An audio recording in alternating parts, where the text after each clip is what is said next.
गर्मी की शिद्दत की वजह से लोगों ने रत्ता जाल नहर का रुख कर लिया।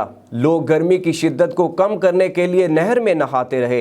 इस मौका पर लोगों का कहना था कि वो रोज़ा रखकर नहर पर नहाने के लिए आ जाते हैं।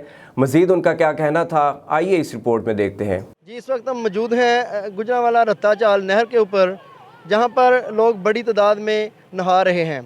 गर्मी की शिद्दत की वजह से लोगों ने नहर का रुख कर लिया है। आइए लोगों से बात करते हैं कि उनका तो बस रोजे रखते हैं माशाल्लाह। और गर्मी बड़ी है तो इससे बगैर गुजारा नहीं हो सकती है, ठंडा पानी से बगैर। जब नहाएगा तो फिर तो प्यास कट हो जाते हैं, जब नहीं नहाएगा तो प्यास ज़्यादा हो जाएगा।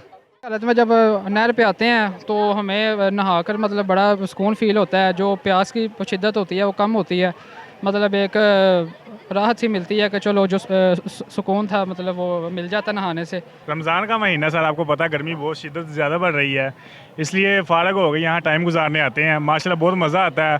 आप देख रहे हैं सब लोग यहाँ आए हुए हैं, रोज़ा रखा हुआ है, गर्मी बहुत ज़्यादा एंजॉय कर रहे हैं माशाल्लाह। बात की है, लोगों का कहना है कि गर्मी की शिद्दत की वजह से हम यहाँ पर आ जाते हैं और यहाँ पर हमारा टाइम बहुत ही आसानी से गुजर जाता है। रोज़ा गुजरने में कोई भी दिक्कत महसूस नहीं करते। कैमरामैन उमर फरूक के साथ मैं हूँ मियां रिजवान, MM5 न्यूज़ गुजरांवाला।